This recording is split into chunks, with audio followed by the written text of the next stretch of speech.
Good morning everyone. Welcome back to the video series of Vivekanand Public School. Today we are here with the chapter 1 of class 12th. Your main book Flamingo is here with me, and we are starting the first chapter, which is the last chapter. Means the title of the chapter is The Last Lesson. As you can see in the book, please do keep the book with you when you are watching the video, because you will better understand in that way. First we understand about the author. The author of the chapter is Alfonso Dord. यानी इनके writer का, इस chapter के writer का नाम Alfonso दॉर्ड है, जो 1840 से 1897 तक इनका लाइफ स्पान रहा। ये बहुत पुरानी बात है। ये एक फ्रेंच नॉवेलिस्ट हैं, फ्रांस के हैं। और जो लास्ट लेसन इन्होंने लिखा है, यानी इस चैप्टर को जब इन्होंने लिखा है, ये कब की बात है? ये फ्रैंको प्रशियन वॉर के टाइम की बात है, जब फ्रांस और प्रशिया में लड़ाई हो रही थी, लगभग 1870 और 1871 में। यानी ये बहुत पुरानी बात है। तब का ये बैकग्राउंड है इसका, उस समय पर सेट की गई ये स्टोरी है। प्रशिया जो आप देख रहे हैं, ये कंट्री जर्मनी जो अभी है, ये पहले उस नाम से जानी जाती थी प्रशिया, और फ्रांस पे इन्होंने अटैक किया था, इनकी लड़ाई हुई थी, और फ्रांस का कुछ एरिया जर्मनी ने यानी प्रशिया ने अपने कब्जे में ले लिया था, और वहाँ फिर अपना राज उनका चलने लगा था। उसी के बारे में ये एक छोटी सी स्टोरी है, वहाँ के लोगों की फीलिंग्स, और किस तरह उन्हें जब जर्मन रूल्स को फॉलो करना पड़ा तब उनको क्या प्रॉब्लम हुई, उसी के बारे में से, उसी स्टोरी में से एक एक्सेप्ट लिया हुआ है, जिसको हम आगे पढ़ेंगे। स्टोरी बताती है कि जो वहाँ के दो डिस्ट्रिक्ट्स थे, दो ज़िले थे, एल्सेस और लॉरेन, जो अभी भी हैं वहाँ पर, आप मैप में देख सकते हैं, वो प्रशिया के हैंड्स में चले गए थे, और किस तरह से उन्हें वो प्रॉब्लम फेस करना पड़ी। ये जो स्कूल है, ये जो चैप्टर है, एक स्कूल की कहानी है छोटी सी, जिसका एक स्टूडेंट है जिसका नाम फ्रेंड्स है, और वो फ्रेंड्स जो है वही हमें ये स्टोरी सुना रहा है। वो कहता है, I started for school very late in the morning. मैंने बहुत देर हो गई थी मुझे आज स्कूल जाने में, और मुझे डांट पड़ने का बहुत ज़्यादा डर था। ड्रेड ऑफ स्कोल्डिंग यानी फियर ऑफ स्कोल्डिंग। स्कोल्ड आप जानते हैं, डांटना होता है। उसे टीचर की डांट खाने का डर था, क्योंकि जो उसके टीचर थे मिस्टर एम हैमेल, वो जो थे उन्होंने कहा था कि पार्टिसिपल्स पर जो है क्वेश्चंस तैयार करके आना। फ्रेंच में पार्टिसिपल्स जो होते हैं, जैसे हम इंग्लिश में पढ़ते हैं वैसे फ्रेंच लैंग्वेज में भी होते हैं, उन पर लेसन तैयार करके आना, और उसने वो तैयार नहीं किया था। और वो कहता है कि I did not know even the first word of it. मुझे इसका एक भी शब्द नहीं पता था, तो मैं डर रहा था कि न जाने सर क्या करेंगे, मुझे किस तरह का पनिशमेंट देंगे या डांटेंगे, इसलिए वो ऑलरेडी लेट भी था और उसने कुछ याद भी नहीं किया था। For a moment I thought of running away. थोड़ी देर के लिए उसने सोचा कि मैं स्कूल नहीं जाता हूँ, भाग जाता हूँ, यहाँ वहाँ घूमूंगा। Spending the day out of doors, पूरा दिन बाहर बिता दूंगा, स्कूल नहीं जाऊंगा। And in this way I will save my self from the teachers punishment. It was so warm and so bright. बाहर बहुत गर्म था, ब्राइट था, चमकदार था। अब ऐसा क्यों लिखा है? हम सोचेंगे कि गर्मी में बाहर वो क्यों घूमेगा। एक्चुअली हमारी कंट्री गर्म है, लेकिन फ्रांस की अगर हम बात करें तो वहाँ सर्दी बहुत ज़्यादा पड़ती है। तो वहाँ पर जब सूर्य निकलता है, ब्राइट होता है, सनशाइन होती है, तो लोगों को बहुत अच्छा लगता है। वो गर्म जो एटमॉस्फियर है वो काफ़ी अच्छा लगता है। इसलिए वो कहता है कि बाहर ब्राइट एंड वार्म है, और मैं वहाँ जाकर आराम से मज़े करूँगा और टीचर की पनिशमेंट से भी बच जाऊँगा, और ऑलरेडी मैं स्कूल के लिए लेट भी हो चुका हूँ। आगे वो देखता है कि birds were chirping at the edge of the woods. जंगलों के पेड़ों पर जो है चिड़िया पक्षी जो है अपनी आवाज़ कर रहे हैं। ओपन फील्ड जो है वहाँ पर एक सॉमिल है। सॉमिल आप जानते हैं, मशीन, आरा मशीन होती है जहाँ लकड़ियाँ वगैरह कटती हैं। वहाँ पर प्रशियन सोल्जर्स जो हैं, जर्मनी के जो सोल्जर्स हैं, वो ड्रिलिंग कर रहे हैं, मतलब प्रैक्टिस कर रहे हैं। जो होती है, आपने देखा होगा एनसीसी कैडेट्स वगैरह या मिलिट्री के जो सोल्जर्स होते हैं, वो अपनी रोज़ एक प्रैक्टिस करते हैं, उसको प्रैक्टिस कर रहे हैं वो प्रशिया के लोग यानी soldiers. It was all much more tempting. वो बहुत उसे ललचा रहा था, वो सोच रहा था स्कूल ना जाऊँ और इसी नज़ारे को दिन भर देखता रहूँ।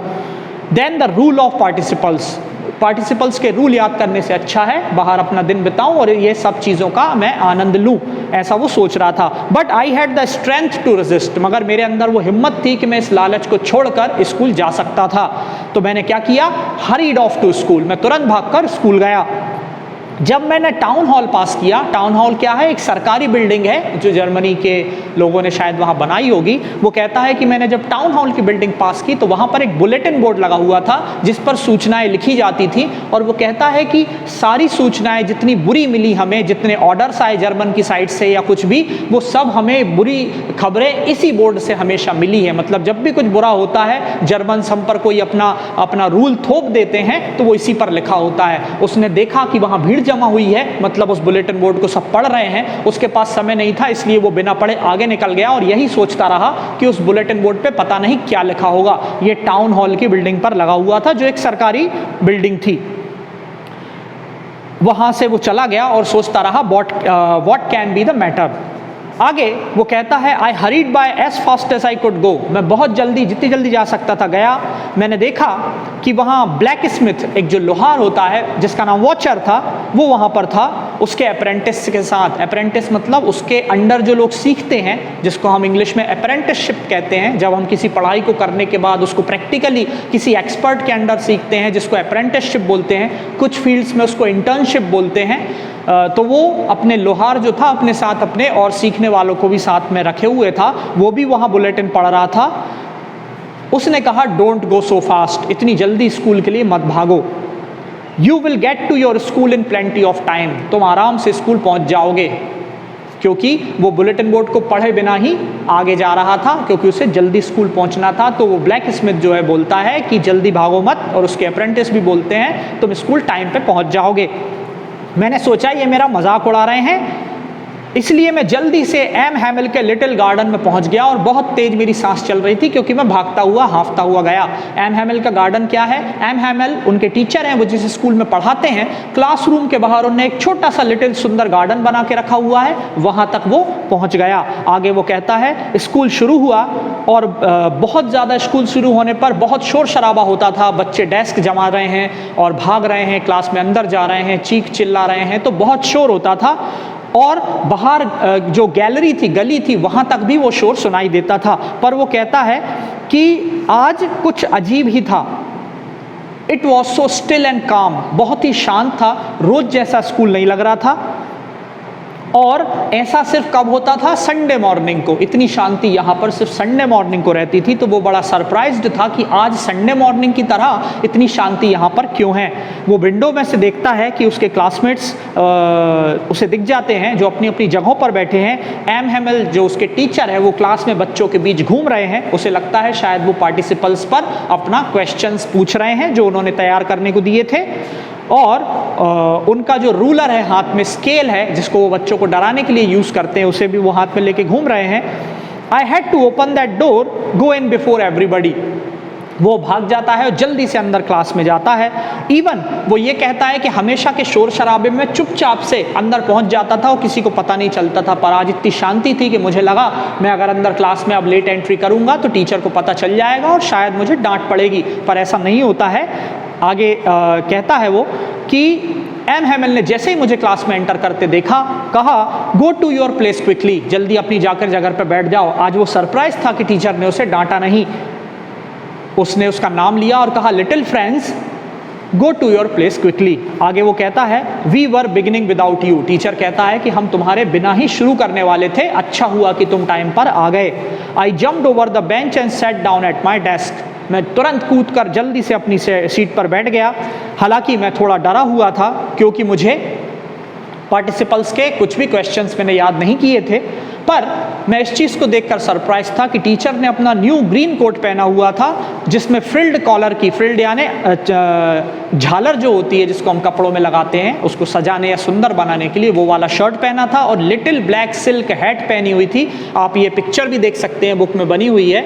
ये ग्रीन कलर का कोट है, दो it is black and white so you can't see the colour but it's green, it is mentioned here and embroidered है। वो सोचता है कि ये वाली ड्रेस तो मेरे टीचर सिर्फ इंस्पेक्शन का दिन होता है तब पहनते हैं, या जब प्राइज डिस्ट्रीब्यूशन होता है, जब स्कूल में किसी चीज़ का या कंपटीशन का इनाम बांटा जाता है, तब मेरे टीचर इस ड्रेस को पहनते हैं। आज न जाने मेरे टीचर ने ये कपड़े क्यों पहने हैं, ये चीज़ वो सोच रहा था।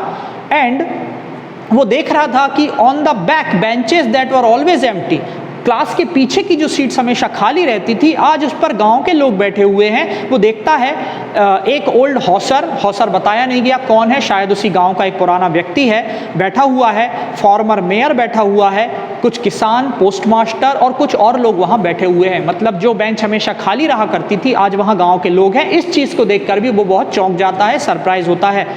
एवरीबडी लुक्ड सैड, और सभी लोग दुखी दिखाई दे रहे हैं। वो देखता है कि हॉसर जो है, ओल्ड हॉसर जो है, अपनी प्राइमर बुक लाया है, मतलब अपने लैंग्वेज की जो प्राइमरी क्लासेस वाली बुक होती है जिसमें हम पढ़ना लिखना सीखते हैं। जिस तरह हमारे यहाँ 12 खड़ी या ABCD की बुक होती है, वैसी फ्रेंच की प्राइमर एक बुक थी जो प्राइमरी लेवल की थी। ओल्ड हॉसर उसे आज लेकर आया है और वो काफ़ी पुरानी बुक हो चुकी है। वो उसे अपने पास रखे हुए है और उसका चश्मा उस किताब के ऊपर रखा हुआ है। ये सारा नज़ारा देखकर उसे बहुत ही अजीब लग रहा था, क्योंकि ये यूजुअल जो रेगुलर डेज में जो होता था उससे बहुत कुछ अलग आज हो रहा था। हालांकि वो ये सब बात जब सोच रहा था, इसी बीच वो देखता है कि एम हैमेल अपनी चेयर पर बैठ जाते हैं और कहते हैं, my children, this is the last lesson I shell give you. अपनी चेयर से वो कहते हैं कि आज मैं तुम्हें आखिरी चैप्टर पढ़ाने वाला हूँ, लास्ट लेसन पढ़ाने वाला हूँ। क्योंकि बर्लिन कहाँ है? जर्मनी में। उस वक्त वो प्रशिया था लेकिन शहर का नाम बर्लिन था। बर्लिन से ऑर्डर आया है कि अब से सिर्फ जर्मन पढ़ाई जाएगी।